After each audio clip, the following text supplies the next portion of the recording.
Hello guys, एक बार फिर से आपका स्वागत है हमारे यूट्यूब चैनल एजुकेशन ट्रैक पर। गाइस, आज इंडिया में कोरोना के साथ साथ ब्लैक फंगस की बीमारी काफ़ी फैल रही है। कोरोना से सीधा संबंध न होने के बाद भी इसका ग्राफ बढ़ने के कई कारण हैं, जैसे ऑक्सीजन देते हुए स्टेराइल वाटर का उपयोग न करना।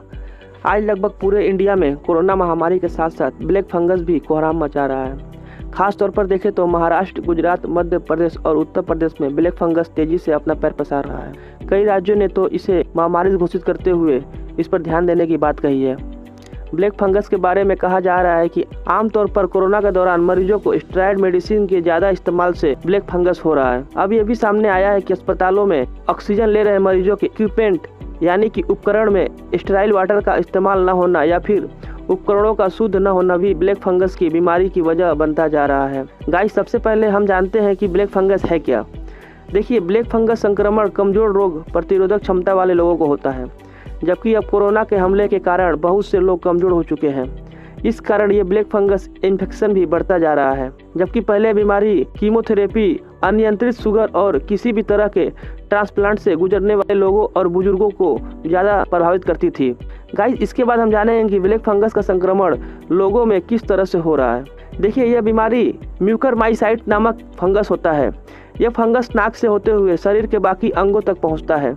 आमतौर पर यह फंगस हवा में होता है और सांस के जरिए नाक में प्रवेश करता है। इसके अलावा कोरोना संक्रमित गंभीर मरीज जिन्हें ऑक्सीजन चढ़ाई जा रही हो, उन्हें भी यह संक्रमण हो सकता है। अगर नाक या मुंह पर लगे उपकरण फंगल युक्त हो तो लोगों में इस बीमारी का फैलने का खतरा ज़्यादा होता है, जबकि कई बार शरीर के कटे या जले हुए जगहों के इस फंगस के संपर्क में आने पर भी इन्फेक्शन हो जाता है। यानी कि नाक इसके प्रवेश की मेन जगह है, लेकिन यह शरीर के किसी भी कटे अंग पर अटैक कर सकता है। ये आप लोग जरूर ध्यान दें। गाइस, ब्लैक फंगस के मामले भारत के अलावा दूसरे देशों में नहीं है, जबकि इस बीमारी का कोरोना से कोई सीधा संबंध नहीं है। कोरोना संक्रमण के मामले अमेरिका, यूरोप, एशिया और अफ्रीका जैसे देशों में भी आए, लेकिन वहां पर ब्लैक फंगस जैसी बीमारी फैलने की कोई खबर अभी तक नहीं आई है। तो गाइस, फिर क्या वजह है कि हमारे यहाँ ये ब्लैक फंगस के फैलने की शिकायत काफ़ी मिल रही है। अगर कुछ एक्सपर्ट की बात माने तो ब्लैक फंगस की तेजी से बढ़ने के मामलों के पीछे ऑक्सीजन ले रहे मरीजों के आसपास साफ सफाई का पूरा ध्यान न दिया जाना भी है। असल में मौजूदा कोरोना के लहर के दौरान अस्पताल में भर्ती होकर ऑक्सीजन ले रहे मरीजों की संख्या काफ़ी बढ़ी है और कई बार जल्दबाजी में ऐसे मरीजों को ऑक्सीजन देते समय स्टेराइल वाटर के जगह पर उसमें नॉर्मल वाटर का इस्तेमाल किया जा रहा है, जिससे संक्रमण यानी कि ब्लैक फंगस फैलने का डर बढ़ता जा रहा है। देखिए, हॉस्पिटल में जो ऑक्सीजन उपयोग होता है उसे हम मेडिकल ऑक्सीजन कहते हैं। मेडिकल ऑक्सीजन काफ़ी शुद्ध होता है। इसकी शुद्धता 99.5% होती है, जो काफ़ी सारी प्रक्रियाओं से गुजर कर बनती है। शुद्ध होने के बाद इस ऑक्सीजन को तरल रूप में सिलेंडर के अंदर स्टोर की जाती है और हॉस्पिटल तक पहुंचाई जाती है। हॉस्पिटल से ये ऑक्सीजन के रूप में मरीजों को मिलता है। मरीजों को ये ऑक्सीजन दिए जाने के समय इसे नमीकरण की प्रक्रिया से गुजारा जाता है।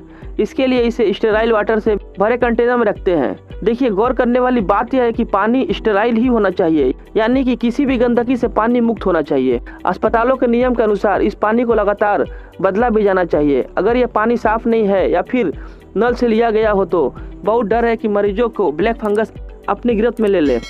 देखिए, अभी सभी अस्पतालों और निजी क्लिनिकों पर मरीजों की बीमारी का काफ़ी बोझ बढ़ गया है।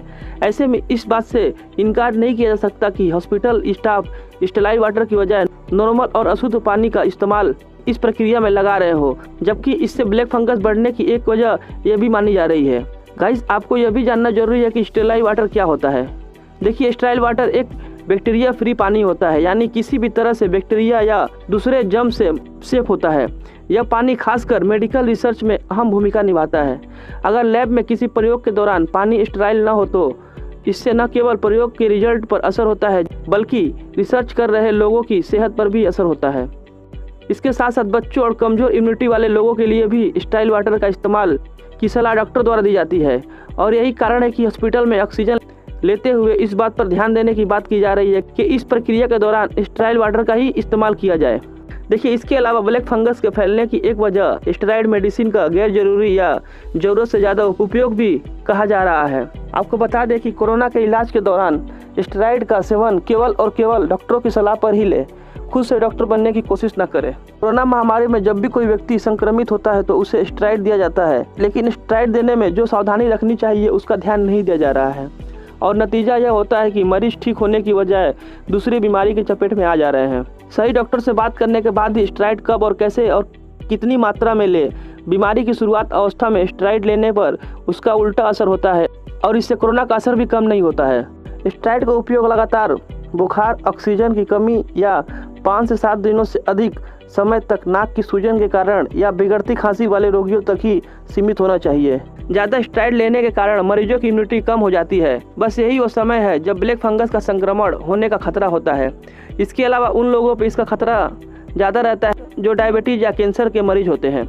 गाइस, ज़्यादा स्टेरॉइड मेडिसिन लेने का क्या प्रॉब्लम होता है ये भी आप जान लीजिए। देखिए, ज़्यादा स्टेरॉइड लेने से आपको खाना ना पचना, ज़्यादा भूख लगना, अचानक वजन बढ़ जाना, सोने में कठिनाई आना, मूड व्यवहार में बदलाव होना, चिड़चिड़ापन आना, हाई ब्लड शुगर होना, ये सब तकलीफें आपको महसूस होती है।